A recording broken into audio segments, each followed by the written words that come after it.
Hello, welcome back to Access at E3 2018. I'm Rob, joining us is Dave. Hello. Dave, we have both played FIFA and PES. Yes, we this have. year, FIFA 19, PES 19. Yes. And we're going to have a little talk about what we think about them both. It's our annual FIFA versus PES, where no conclusions will be drawn. But we will tell you what we found out about both of them, basically having played them both. And also, it's a World Cup year, Rob. Yeah. Somehow, that's very important. You know, that makes this video twice as important as usual. Russia, Maybe at the time of recording this, have just beaten Saudi Arabia 5-0 in the opening game. It's just happened. Wow. So, yeah. The World Cup is underway. And now, by the time you watch this video, England may have lost their first game, probably. Yes, probably. So it'll be sad. But anyway, we should talk about FIFA first. Okay, because that's the one we played first. It's the one we played first. And I was massively impressed by it. Yes. Hugely impressed by it. If you've watched the video we've got on the channel already, that Nathan and I did, we played the Champions League final, and the atmosphere of it and the sound of it just gave me goosebumps almost instantly. Yes. It was superb. The presentation is excellent. I mean, FIFA's presentation has always been good, but they always strive further each year, and I must agree, like, I really noticed it this year. Nath did say we were playing it with headsets, which we maybe wouldn't usually do, but I was playing against him when he, as Spurs at home, scored against me, and the crowd just erupted into when the Spurs go marching in. When the Saints go marching in. Well, Spurs, and they were doing Spurs. Yeah. And it was really, really, well, it was, Authentic. I don't know, I didn't enjoy it because I was away and I was Yeah. losing 1-0. But it was also, like, amazing. It was evocative. It was really, really impressive. I get what you're saying, because I was playing as Paris Saint-Germain against Real Madrid. Real Madrid scored against me, and the Madrid supporters went wild. They did their kind of quite intimidating chant, and I was like, oh, God, feeling quite... But it was amazing that I felt like that, and it sort of made me, at first, think, oh God, and I could feel it affecting my performance slightly, and then it made me a bit more defiant. I was like, no, I'm going to shut these guys up. Yeah. And I did equalise, and the Paris Saint-Germain supporters then started cheering, and I was like, yeah! I totally agree, actually. It really gets you into the flow of the game, and you really start to feel the momentum of it. As much as anything, I really wanted to score whilst they were singing to see whether they would shut them up. I don't think I did, but I did shut them up. We did. I think we drew, and then it went to penalties. Anyway, a couple of gameplay things that, I mean, it's they've only just, kind of like announced FIFA, so they're being a bit cagey with some of their gameplay changes. But some of the particular standout ones for me was this new shooting mechanic, which you don't have to use. It's a kind of a risk-reward system, and actually you can turn it off if you don't even want to accidentally use it. And where it is, it's like it's a timing kind of a challenge.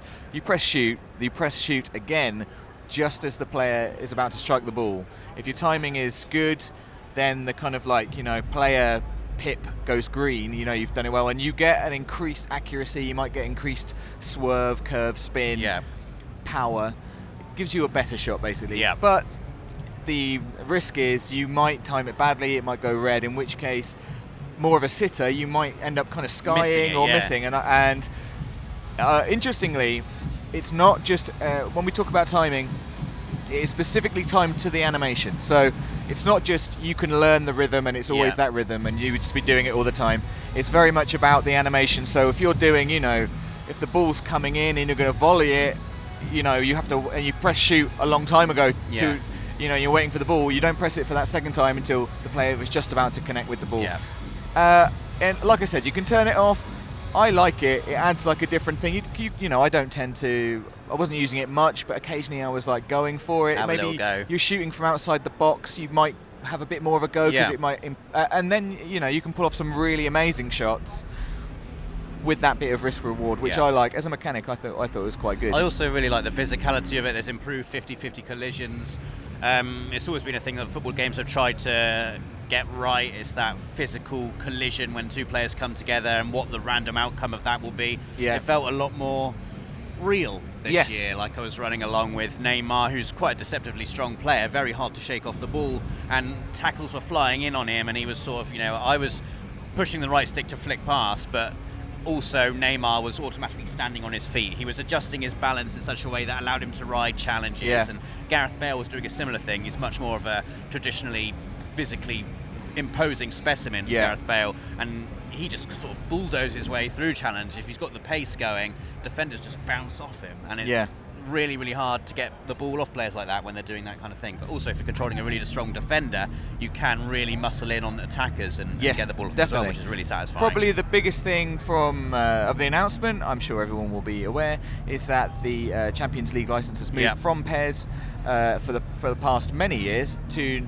FIFA for the first time this year, or for the first time in recent memory this year, which they're very excited about. It was kind of the whole point of their campaign this year was about the Champions League, and what we were playing in this demo was the Champions League final, which was pretty amazing. And as we said, the presentation is second to none. It really is really good. There's a new commentary team as well, Derek Ray and Lee Dixon. Yes. And they were very good. They were.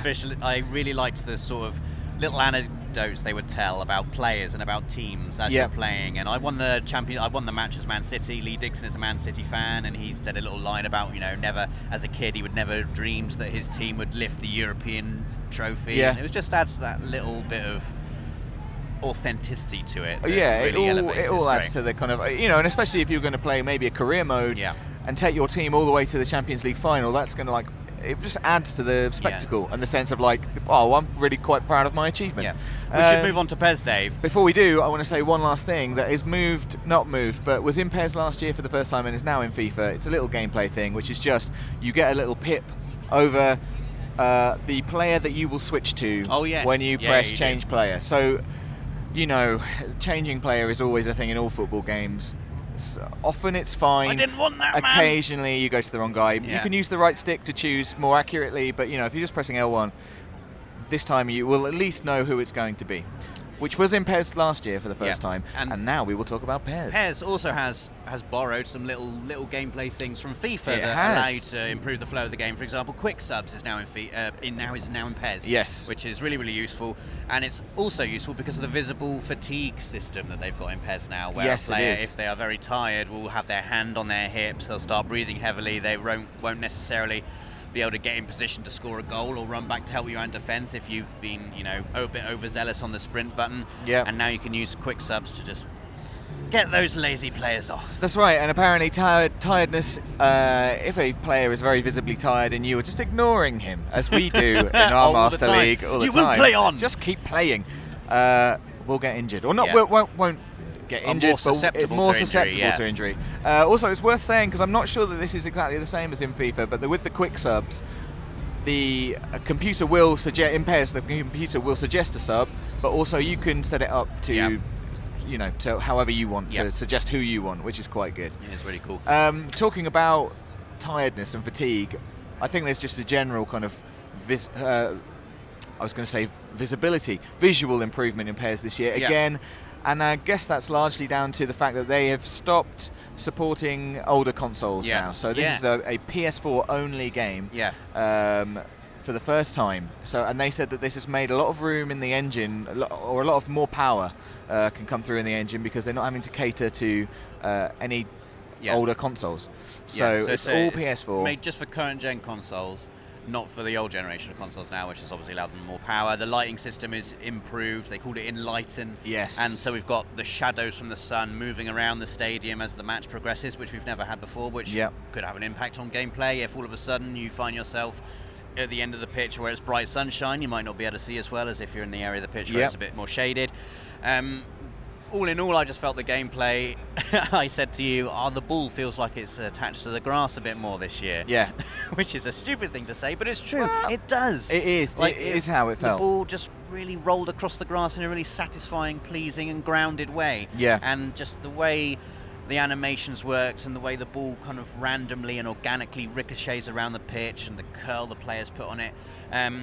Dribbling's a lot better this year as well. They've improved a bunch of things. They've got new shooting animations or new shooting mechanics. There's a dipping shot, there's a rising shot. And it was just really fun to play. PES, I've always found PES very intuitive. It's a very intuitive football game. You can bamboozle players just by flicking the left stick. You don't necessarily have to use a skill move to beat players. You can beat them with pace and with movement and with change of direction. And it just felt like all that was just dialed up to 11 this year. It was really good. Yeah, I mean, I will admit that we were playing mostly with quite good players. I was going to come onto the Legends team, but I found I was able to scythe through your defence occasionally with just the left stick, with some just really nice changes of direction, which is just using the left stick. You did about half my team with Dembele at one point, didn't you? Was, when and, you were playing and that felt really good, and it felt very easy, and it felt right. Like it just felt normal. It didn't feel like he was. To do this, yeah, absolutely. Like he was just doing what I wanted him to do, what he was able to do. Yeah. As I said, we were playing with some really good players, including the Legends team. Yes. Which are 11. Legends of the game. Oliver Yes. Kahn's in goal. Oliver Kahn. Maldini, Lothar Matthäus at the back. Yeah. Carlos and Cafu. Yeah. Right back and left back. I'm trying to remember exactly who's in the team. Hullit's in the midfield. Up front we've got Maradona, Johan Cruyff. Yeah. It's a good team of players. That's almost David Beckham. Beckham's on the right-hand side of midfield. Pavel Nedved's in there. Yes. I think we've named 10. I can't remember the last one. No, but he's not very important. David Beckham's the important players. one because David Beckham, they're doing a David Beckham edition this year. Yes, they are, yeah. Which they includes, as they're calling him, 2018 David Beckham. Yes. He was body scanned a couple of weeks ago, apparently, and they've put 2018 David Beckham in the game. We don't know what his stats are going to be like. We were talking 99. I'm just going to make that joke again because it's a good joke. It is pace. 45. Question mark. We're not I too mean, sure. He can still cross the ball with the best of them, David Beckham. Yeah. And I mean, in the Legends team, it was 2002 David Beckham. I think we were playing with the Legends team, so it was sort of the peak of his powers back then. It was, and I mean, speaking of David Beckham, if you've seen the trailer, you'll see they've recreated some of his famous goals. His animations are just fantastic. Yeah. They've nailed the way he strikes the ball, particularly from free kicks or from that halfway line goal, which we talked about before. It's amazing. I think the last thing to say about PES, Rob, to correct me if I'm wrong, is that it comes out at the end of August. Yes. Which they're excited about. It gives them a 4-week head start on FIFA. Yeah. So if you're very excited about football following the World Cup, the season has begun, and you want to get into the next season, then that's worth considering. Also, they've munched up a bunch of new licenses this year. Yeah, there's bunch of them. Lots and lots of, I think, Scottish largely Premier European leagues. Swiss League, Danish League, Portuguese League. They've got the Russian Premier League exclusive as well. International Champions Cup's going to be in there. So if you're from one of those countries and that particularly excites you, maybe that's, or maybe if you're just from wherever you are, if you're into that, then that's good news for you. It's very good. Well, as always, like, both football games have really impressed me. Yeah. Honestly, for the last few years, both FIFA and PES have been very, very impressive games. Yes, absolutely. It's no secret that I'm a big PES fan. Yeah. FIFA massively impressed me this year. Yes. It's going to be.